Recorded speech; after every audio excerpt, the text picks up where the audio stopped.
नमस्कार, आप देख रहे हैं न्यूज इंडिया। मैं हूं आसिफ इकबाल। आज मैं आपको जिस शख्सियत से मिलवाने जा रहा हूं, आप कह सकते हैं कि 72 घंटे में देश के तमाम टीवी चैनल हों, मीडिया हाउसेज हों या फिर वेब और पोर्टल हों, जो सबसे ज़्यादा सर्च किया जाने वाला एक फ़ोटो है, उस फोटो के निर्माता ज्ञाता से हम आज आपको मिलवाने जा रहे हैं। बल्कि ये कह सकते हैं कि हिंदुस्तान में जिसको प्रधानमंत्री का हनुमान कहा जाता है, जिनको ये कहा जाता है कि बिहार में जब वो अकेले चलते हैं तो जंगल का सीना चीर देते हैं। जी हाँ, हम बात कर रहे हैं चिराग पासवान की, जो आज बमुश्किल, क्योंकि उनका बहुत बिजी शेड्यूल है, मुझे पता है, उसके बावजूद उन्होंने न्यूज़ इंडिया के लिए वक्त निकाला है। चिराग जी, आपका बहुत धन्यवाद।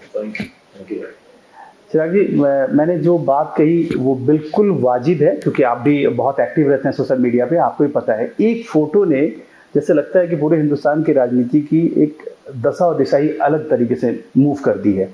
हनुमान और राम ये दुनिया से जानते हैं लोग, जब से ये दुनिया बना तब से वो हैं। लेकिन हिंदुस्तान के पॉलिटिक्स में राम के बाद हनुमान की भूमिका आपने तय की। आपने कई बार बोला कि आप प्रधानमंत्री नरेंद्र मोदी के हनुमान हैं।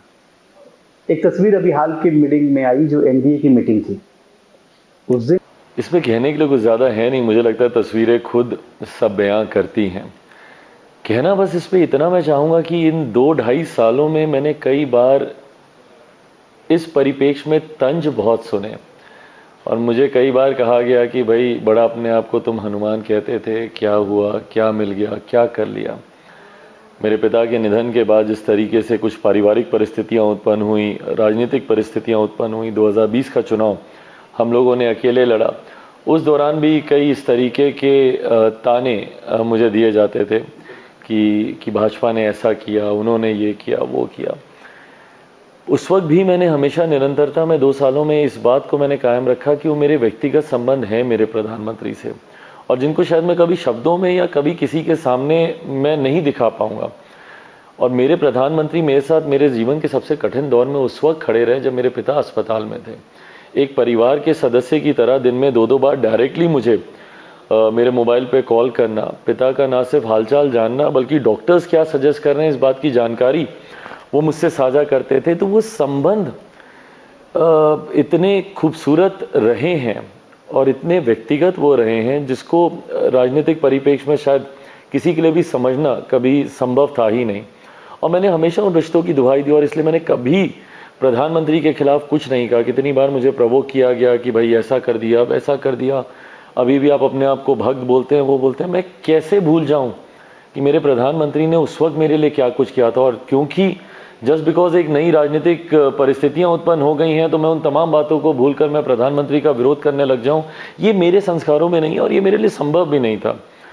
बहरहाल मुझे लगता है उन तमाम रिश्तों की एक खूबसूरत झलक उस लम्हे में दिखाई दी जब प्रधानमंत्री जी ने मुझे गले लगाया, और यकीनन मेरे लिए वो मेरे जीवन के सबसे खूबसूरत और सबसे महत्वपूर्ण पलों में से एक पल रहा है। बिल्कुल चिराग, जितना मैं जानता हूँ कि आप अपने पिता से ज़्यादा बढ़कर किसी को दुनिया में आपने प्यार नहीं किया, उनसे लगाव बहुत रहा है।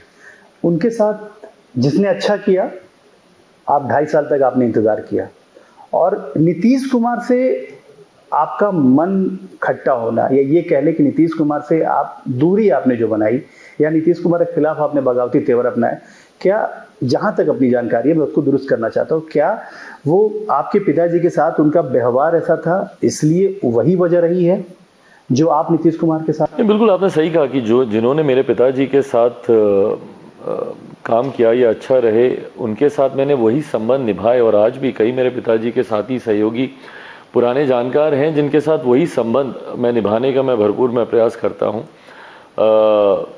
प्रधानमंत्री जी ने बिहार विधानसभा चुनाव के दौरान अपने पहले रैली में जब वो बिहार आए थे, और मुझे लगता है शायद सासाराम में उनकी सबसे पहली सभा हुई थी, उस मंच पे मेरे पिता को याद करते हुए प्रधानमंत्री जी ने कहा था कि वो अपनी अंतिम सांस तक मेरे साथ थे। तो जस्ट बिकॉज कि मैं उस वक्त अकेले मैं चुनाव लड़ रहा हूँ या मैं गठबंधन से अलग हुआ हूँ, और जिस व्यक्ति की वजह से अलग हुआ हूँ वो भी सब जानते हैं, मुख्यमंत्री नीतीश कुमार जी की वजह से ही मैं अलग हुआ था, तो उनकी वजह से मैं अलग हुआ हूँ और उनका विरोध करने लग जाऊँ, ये मेरे संस्कारों में नहीं था और मैंने किया भी नहीं। बट हाँ, एट द सेम टाइम जिन लोगों ने मेरे पिताजी के रहते हुए उन्हें उनके राजनीतिक कद को छोटा करने का प्रयास किया हो, उनको पीड़ा पहुंचाने का प्रयास किया हो, उनके साथ भी मैंने वही संबंध मैंने रखे। मुख्यमंत्री नीतीश कुमार जी सब जानते हैं कि राजनीतिक प्रतिद्वंदी के तौर पर उन्होंने मेरे पिताजी को हमेशा नीचा और छोटा दिखाने का उन्होंने प्रयास किया। 2005 में हम लोग के 29 MLA जीत कर आए थे, उनको तोड़ने की बात हो, या रह रहकर हमारे विधान पार्षद हमारे सांसदों को तोड़ने की बात हो, या फिर दलित महादलित करके राजनीतिक कद मेरे पिता का छोटा करने की बात हो, इन तमाम परिस्थितियों में मुख्यमंत्री जी ने हमेशा प्रयास किया कि कैसे वो मेरे नेता मेरे पिता की राजनीतिक बढ़ते ओहदे को वो छोटा कर सकें। बहरहाल ये तो कारण रहे ही। साथ में मैं नहीं मानता कि मुख्यमंत्री जी के पास विकास की बिहार से जुड़ी हुई वो नीतियां हैं। मैं जहां एक तरफ बिहार फर्स्ट बिहारी फर्स्ट की बात करता हूं, मैं नहीं मानता कि भाई नली गली बनाने से या नल जल पहुंचाने से बिहार का विकास हो सकता है। ये कार्य ऐसे कार्य हैं जो किसी भी सरकार को वैसे भी करने हैं, बट जब तक आप आईटी जॉब आईटी सेक्टर्स की बात नहीं करेंगे, इंडस्ट्रियलाइजेशन की बात नहीं करेंगे, एजुकेशनल हब बिहार के अलग अलग शहर कैसे बने उसकी बात नहीं करेंगे, किसानों की बात नहीं करेंगे, बाढ़ सुखाड़ की परमानेंट सोल्यूशन की बात नहीं करेंगे, तब तक बिहार विकसित राज्य नहीं बन सकता। तो इन तमाम परिस्थितियों को मद्देनजर रखते हुए एक बात तय थी, तय है और तय रहेगी कि मैं और मुख्यमंत्री नीतीश कुमार जी कभी एक साथ आगे नहीं चल सकते, क्योंकि उनके पास बिहार को लेकर विजन नहीं है और मैं विकसित राज्य बनाने की सोच के साथ मैं आगे बढ़ना चाहता हूं। तो इसीलिए हम दोनों की राहें अलग रही। आपका एक विजन डॉक्यूमेंट भी आपने जारी किया था 2020 में, Bihar first Bihari first Bihar first. तो इसको लेकर क्या आपकी परियोजनाएं योजनाएं हैं और इसको लेकर क्या अभी? नहीं, बिल्कुल भाई, मैंने 2020 का चुनाव और उस वक्त बिहार फर्स्ट बिहारी फर्स्ट को कोई जानता भी नहीं था। लंबे समय तक पिताजी के बीमार होने के कारण मैं दिल्ली में था। बिहार फर्स्ट बिहारी फर्स्ट को उस तरीके से हम लोग प्रचारित नहीं कर पाए, बल्कि चुनाव के दौरान फर्स्ट फेज़ का नामांकन हो गया था। उसके बाद डिजिटल फॉर्मेट में हम लोगों ने बिहार फर्स्ट बिहारी फर्स्ट को लॉन्च किया, क्योंकि कोरोना काल भी चल रहा था, तो डिजिटल फॉर्मेट में हम लोगों ने इसको लॉन्च किया था। तो उस वक्त लोग बिहार फर्स्ट बिहारी फर्स्ट को उतना जानते नहीं थे। उसके बावजूद हम लोग को 6% से ज़्यादा का हम लोग को मत मिला और एक बड़ी संख्या में लोगों ने लोक जनशक्ति पार्टी रामविलास का समर्थन किया, और वो भी तब जबकि अभी 100+ से ज़्यादा सीटों पर हम लोगों ने चुनाव लड़ा भी नहीं था। अगर ये सारी सीटों पर हम लोग चुनाव लड़ते तो यकीनन ये प्रतिशत 10% से ज़्यादा का होता। पर आज की तारीख में परिस्थितियाँ और ज़्यादा डिफरेंट हैं, क्योंकि ये घर घर तक बिहार फर्स्ट बिहारी फर्स्ट को इन 2 सालों में मैंने पहुँचाने का प्रयास किया। बिहार का शायद ही कोई जिला प्रखंड तो भूल ही जाएँ, बट शायद ही कोई ऐसे ही पंचायत गाँव रहा होगा जहाँ पे मैं बिहार फर्स्ट बिहारी फर्स्ट को लेकर नहीं गया। लोगों का विश्वास है बिहार फर्स्ट बिहारी फर्स्ट में। जात पात धर्म मज़हब से उठकर पूरे प्रदेश को 13 करोड़ बिहारियों के बेहतर भविष्य की बात बिहार फर्स्ट बिहारी फर्स्ट करता है। तो लोगों का विश्वास इस पर बढ़ता जा रहा है और यही मेरे विश्वास को बढ़ाता है। एनडीए की बैठक में भी उस दिन प्रधानमंत्री जी के समक्ष इसी विश्वास के साथ मैंने कहा कि जहां लोगों का विश्वास आपके ऊपर है वहीं बिहार फर्स्ट बिहारी फर्स्ट, और ये तमाम चीज़ें जब एक साथ आएंगी तो 40 की 40 लोकसभा की सीटें हम लोग जीतेंगे, इसमें कहीं कोई संदेह नहीं है। और 2025 विधानसभा चुनाव में भी एनडीए की सरकार बिहार में आएगी, उसमें भी कहीं कोई संदेह नहीं है। विधानसभा चुनाव में भी एनडीए की सरकार बिहार में आएगी, उसमें भी कहीं कोई संदेह नहीं। आपको लग रहा है कि आप बिहार फर्स्ट बिहारी फर्स्ट के साथ उस वादे को भी पूरा करने की कोशिश में हैं जो आपके पिता स्वर्गीय रामविलास पासवान, जो दलितों के बहुत बड़े मसीहा रहे हैं केंद्र में और पूरे देश में क्या पूरी दुनिया में उनको लोग जानते हैं, उन्होंने हमेशा अपने साथ एक टैग लाइन रखा कि मैं उस घर में दिया जलाने चला हूँ जहाँ सदियों से अंधेरा है। आपको लगता है कि अभी भी बिहार में ये इसकी गुंजाइश है? क्योंकि बिहार के मुख्यमंत्री 15 सालों से अब 10 रूप में अकेले मुख्यमंत्री हैं, तमाम उप मुख्यमंत्री बदल गए लेकिन मुख्यमंत्री वही हैं। वो तो कहते हैं कि भाई ये तो बिहार के गांव में रहने वाले बिहारियों से पूछे कि क्या उनको विकास दिखता है।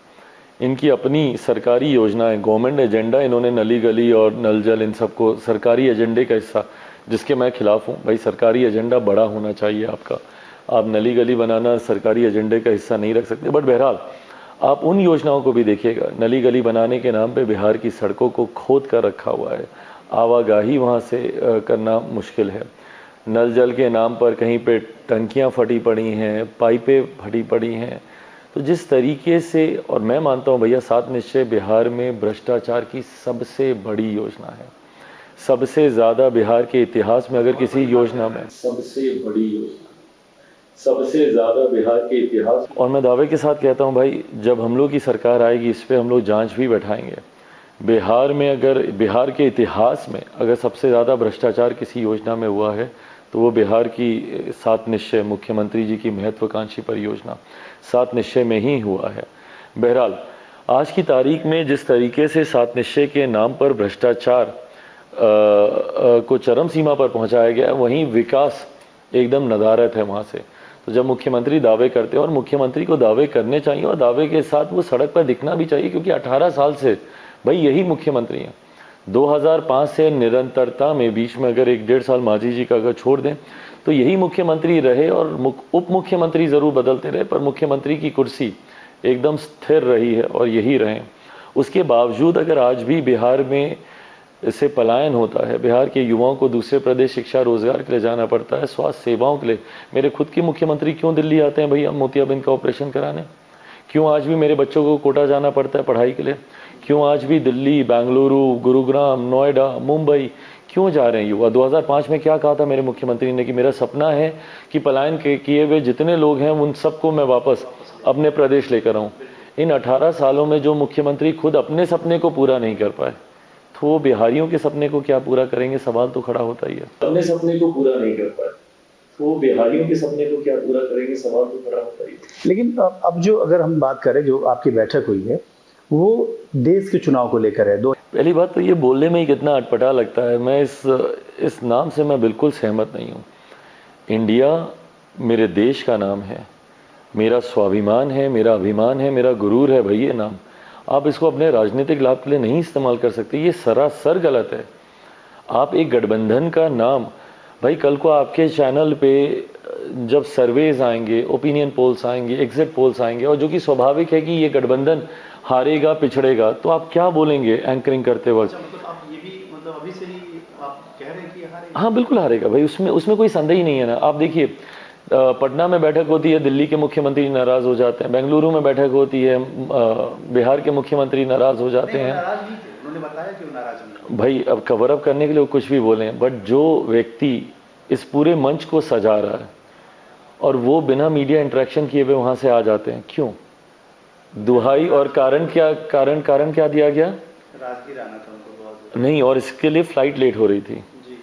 जो व्यक्ति चार्टर फ्लाइट से गए हों, कौन सा टाइम स्केड्यूल बना हुआ था वहां पे कि आपकी फ्लाइट लेट हो रही थी? आधा घंटा अगर आप और रुक जाते। आप खुद इन विवादों को जन्म देते हैं ना। आप वहां पे मीडिया इंटरेक्शन कर लेते, नहीं करते तो भाई आप पटना आके आप मीडिया इंटरेक्शन कर लेते। 10 मिनट के मीडिया इंटरेक्शन में क्या जाता आपका?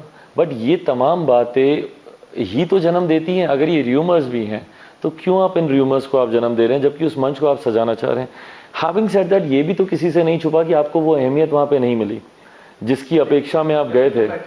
हाँ, वो सिर्फ बैठने के लिए तो नहीं गए थे, जिसकी बगल में तो बैठे हुए थे वो, बगल में तो थे, स्टेज पे बैठने के लिए तो नहीं गए थे। असद भाई मतलब इतने इनोसेंट आप भी नहीं है और देश की जनता भी नहीं है। वो वहां पे संयोजक बनना चाहते हैं, नेतृत्व करने की पहली सीढ़ी वो चढ़ना चाहते हैं कि सारे उनका नेतृत्व स्वीकार करें। उसकी पहली सीढ़ी है कि पहले वो संयोजक बने। उनको वहां पे संयोजक की घोषणा नहीं की जाती।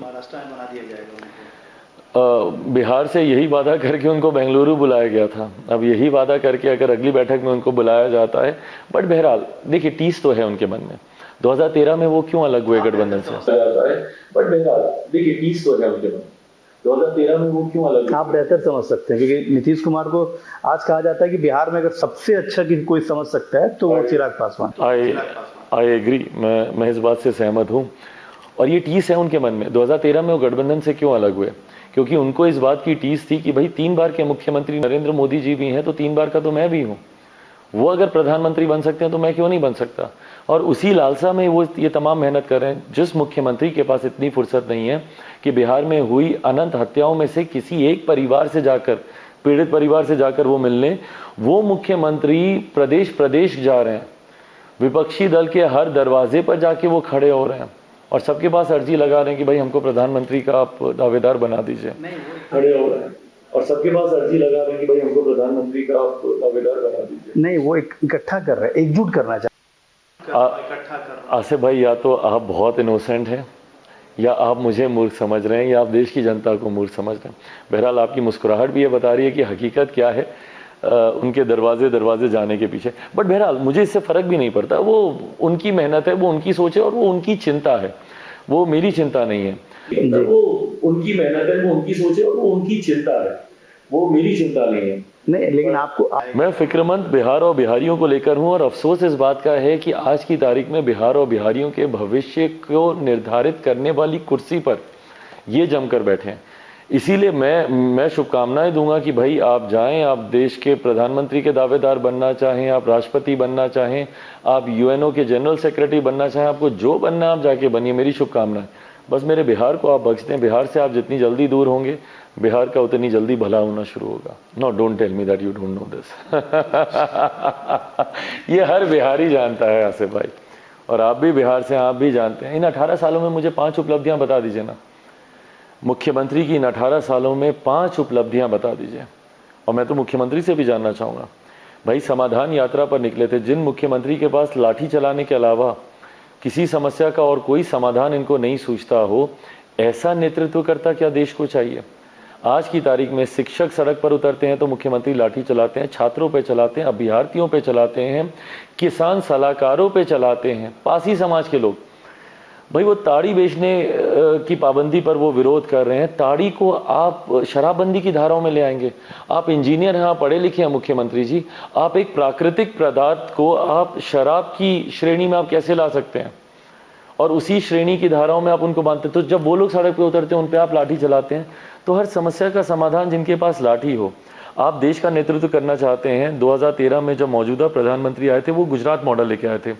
Being a Bihari, you only tell me what is Bihar model, क्या है बिहार में दिखाने के लिए।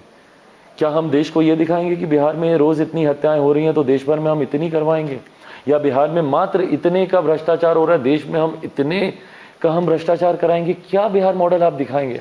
एक और चीज जानना चाहता हूँ चिराग जी, कि जैसे जिस तरीके से आप लोगों ने एनडीए की, एनडीए पहले से था ऐसा माना ही जा रहा था, इधर अपोजिशन का एक गठबंधन था यूपीए, लेकिन अब यूपीए नए नाम से जाना जाएगा, इंडिया के नाम से माना ये जा रहा है। जो लोग जो विरोध में है वो लोग कह रहे हैं कि ये बौखलाहट है आप लोगों में, ये जल्दबाजी है आप लोगों की। पहले कोई इंडिया की बैठक निर्धारित नहीं थी, लेकिन पटना की बैठक बहुत सक्सेसफुल हुई नीतीश कुमार और मल्लिकार्जुन खड़गे के नेतृत्व में, और बैंगलोर उससे भी ज्यादा सक्सेसफुल होने जा रही थी। इसलिए आप लोगों ने आनंद फानन में, या आपके घटक दलों ने इस तरह के प्रोग्राम किए। और आनंद फानन में एकदम से 25 साल हो जाते हैं एनडीए को, और हम लोग वो 25 साल कंप्लीट होने पे हम लोग इस बैठक को बुला लेते हैं।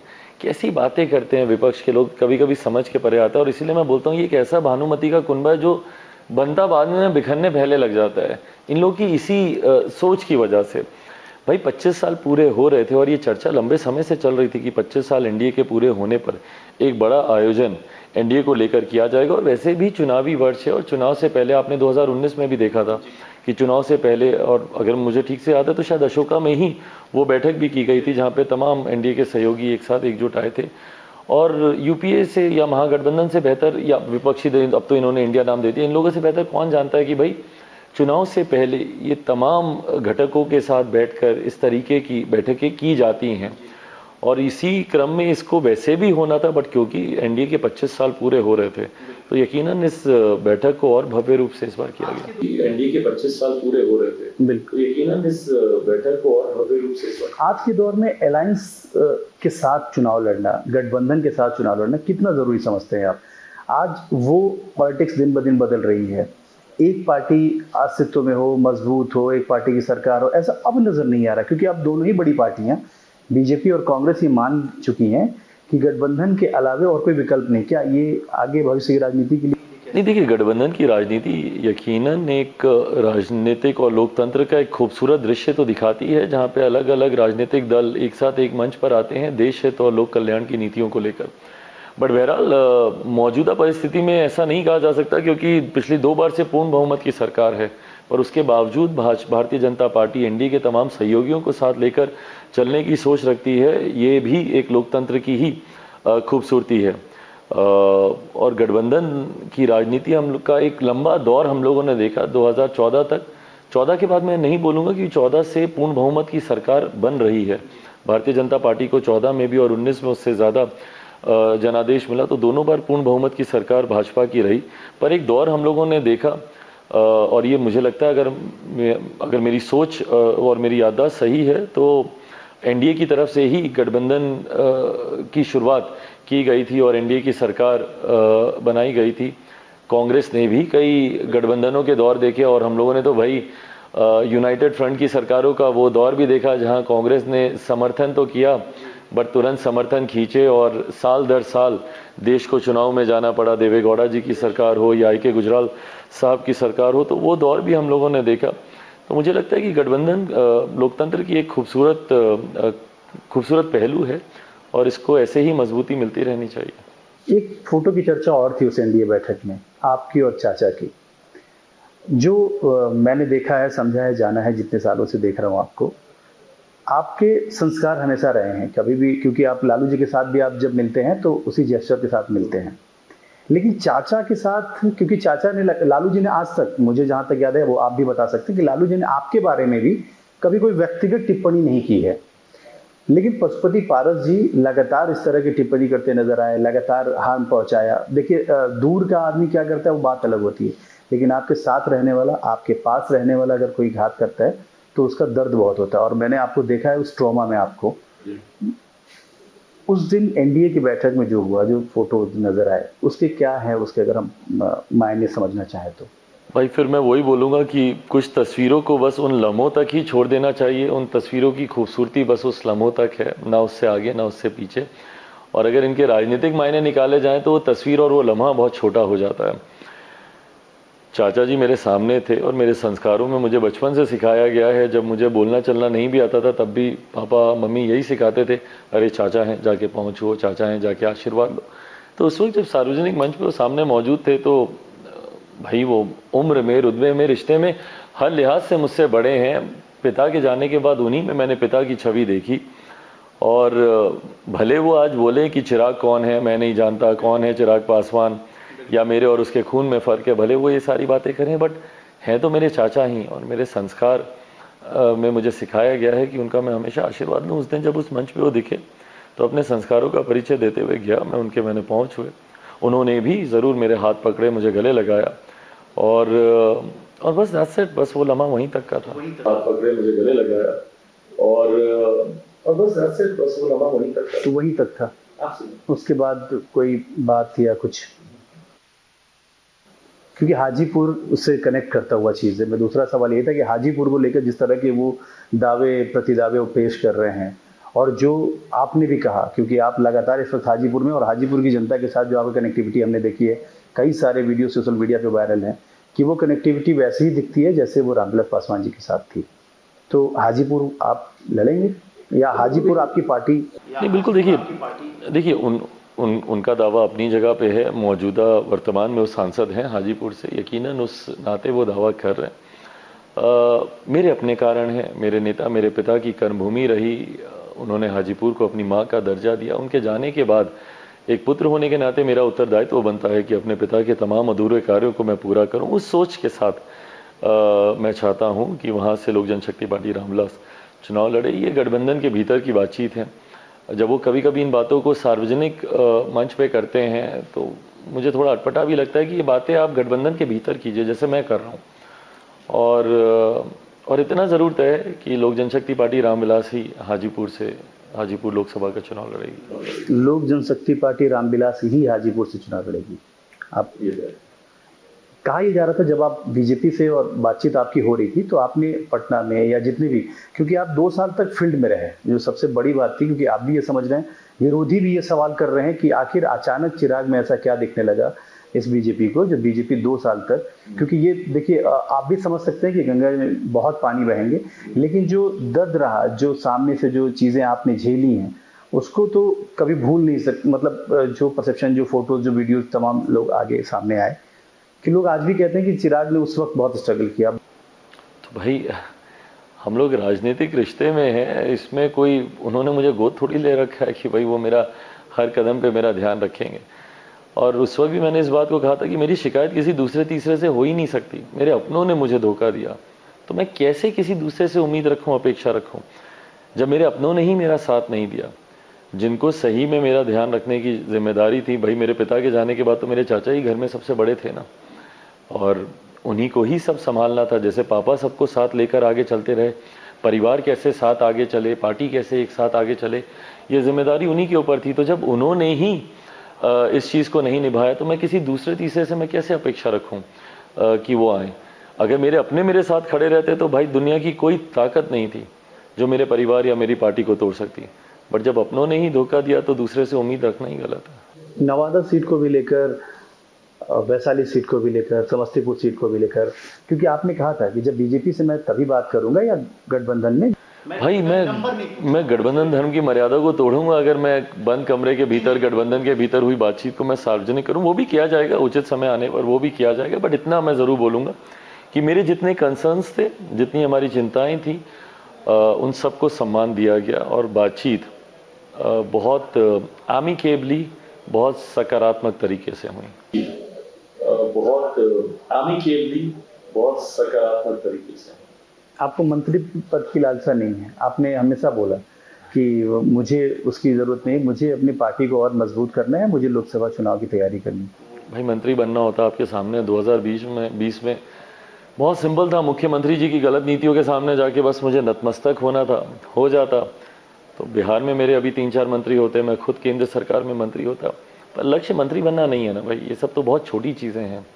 जब आप एक विकसित राज्य के निर्माण की आप कल्पना करते हैं, युवा बिहारियों के सम्मान की आप बात करते हैं, बिहार के खोए हुए गौरव, खोए हुए स्वाभिमान की आप बात करते हैं, तो उसमें ये सब चीज़ें बहुत छोटी हैं। मैं लंबी लड़ाई की ओर अग्रसर हूँ। मणिपुर की एक घटना आपने देखी होगी, जानी होगी, समझी होगी, उस घटना के बारे में आपका रिएक्शन थी? उससे ज़्यादा शर्मसार। और मैं अपनी पार्टी लोक जनशक्ति पार्टी रामविलास की तरफ से भी केंद्र सरकार से पुरजोर तरीके से मांग करता हूं कि इस घटना की जांच करवाएं। और मुझे विश्वास भी है कि केंद्र सरकार भी पूरी सक्रियता से इस पे लगी है। पर ये जो तस्वीरें सामने आई हैं, इसको कतई बर्दाश्त नहीं किया जा सकता और प्रेसिडेंट सेट करने की ज़रूरत है। यहाँ से ऐसी कार्रवाई उन दोषियों पर हो। बताइए 21वीं सदी में ऐसे असामाजिक तत्व हैं जिनकी मानसिकता ऐसी है और इस तरीके की घटना को वो अंजाम दे रहे हैं। ऐसे में इतनी सख्त कार्रवाई उन दोषियों पर होनी चाहिए कि भविष्य में कोई भी ऐसी घटना को अंजाम देने से पहले उसकी रूह कांपे, हिम्मत नहीं हो ऐसी घटना को अंजाम देने की।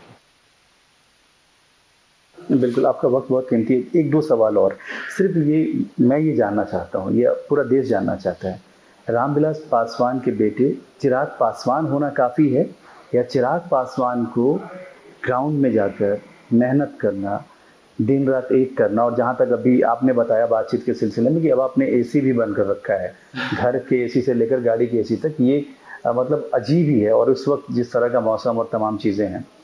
भाई नेपोटिज्म का लोग जिक्र करते हैं और कई बार हम जैसों पर आरोप लगाया जाता है कि आप लोग नेपो किड्स हैं, चांदी सोने के चम्मच से पले बड़े हैं।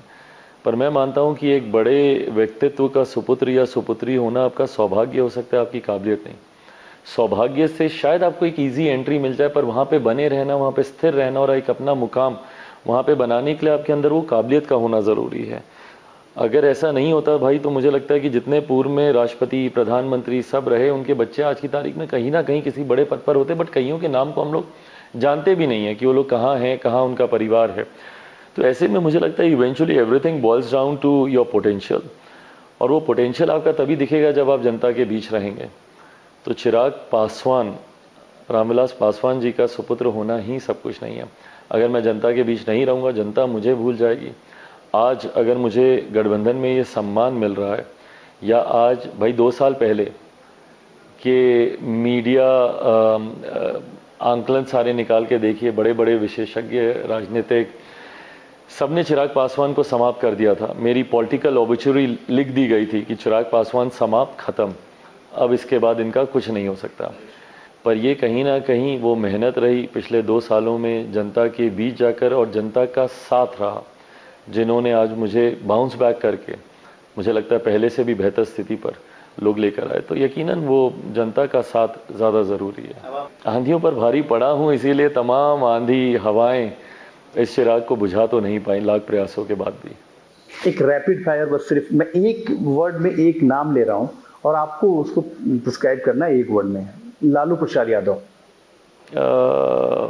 ज़मीन से जुड़े हुए व्यक्ति, एक शब्द मुझे नहीं पता उनके लिए, बट ज़मीन से, गरीबों से जुड़े हुए व्यक्ति जो कि सही में बिहार और बिहारियों को जानते हैं। नरेंद्र मोदी। देश का नेतृत्व करने की जिनमें अपार क्षमता, और देश का ही नहीं दुनिया का भी नेतृत्व, विश्व गुरु आज तक मुझे नहीं पता कि उपाधि किसको मिल पाई है, बट अगर कोई एक व्यक्ति इसके काबिल है तो वो हमारे प्रधानमंत्री हैं। राहुल गांधी, प्रयास अच्छा कर रहे हैं। प्रियंका गांधी, उनसे ज़्यादा बेहतर प्रयास कर रही हैं। नीतीश कुमार, प्रयास ही नहीं कर रहे हैं। He is not even trying, कोशिश भी नहीं करते हैं। तेजस्वी यादव, युवा है, भविष्य है अच्छा। अपने पिताजी के बारे में अगर एक वर्ड में। कैसे बोलूं, मैं उन्हीं का ही अंश हूँ। मेरा पूरा व्यक्तित्व उन्हीं की वजह से है। जो कुछ भी हूँ, मेरे सब कुछ वो रहे हैं। उनके बारे में एक शब्द, मेरे पिता, मेरा संसार, सब कुछ वही है। चुनौतियां अभी कितनी आपको लगती हैं कि अभी और चुनौतियों का सामना करना है भाई, राजनीति में आप जब तक रहेंगे तब तक चुनौतियां नया नया रूप लेकर आपके सामने आती रहेंगी। So in politics you can never say that you have arrived and you are done. आज भी हमारे प्रधानमंत्री को ही देख लीजिए भाई, निरंतरता में जो व्यक्ति पिछले 23-24 सालों से राजनीति के केंद्र में रहे हों, मुख्यमंत्री के तौर पर, प्रधानमंत्री के तौर पर समय समय पर कितनी चुनौतियों का सामना उन्होंने भी किया है, और आज भी नए नए रूप में उनके सामने चुनौती आ रही हैं। तो जब इतने बड़े व्यक्तित्व के सामने चुनौतियां रुकती ही नहीं है, तो मैं तो अभी, मेरी तो सिर्फ शुरुआत ही है। तो यकीनन अभी कई चुनौतियों के दरवाजे से गुजरना बाकी है, पर फिर वही विश्वास है कि ये चिराग बुझेगा नहीं, हर आंधियों को पार करता रहेगा। तो अपने बारे में आपने नहीं बताया, आखिरी बस, चिराग पासवान अगर एक वर्ड में डिफाइन करना हो खुद के लिए तो? Fighter. Wish you all the best. Thank you so much Chirag ji. ये बहुत ही कीमती सा वक्त है इसलिए क्योंकि इस वक्त चिराग पासवान से मिलने वालों की लंबी तादाद है बाहर, और इनको मिलकर अपनी भावनाएं व्यक्त करने वालों की। लेकिन चिराग ने न्यूज़ इंडिया के लिए वक्त निकाला, और कुछ बातें ऐसी जो नज़ीर पेश कर रही हैं। उन्होंने कहा कि मेरे संस्कार में है कि मैं बड़ों का सम्मान करूं। ये बड़ों को भी ख्याल करना होगा कि अगर वो सम्मान ले रहे हैं तो सम्मान देना भी पड़ेगा। और साफ तौर पे चिराग कह रहे हैं कि कई आंधियों पर भारी पड़ा हूं, इसलिए आज यहाँ खड़ा हूं और आगे भी चलता जाऊंगा। तब तक आप देखते रहिए न्यूज़ इंडिया, क्योंकि यहाँ खबरों का सिलसिला रुकता नहीं है। अगले वीक फिर एक बड़ी शख्सियत से आपको मुलाकात कराएंगे। शुक्रिया।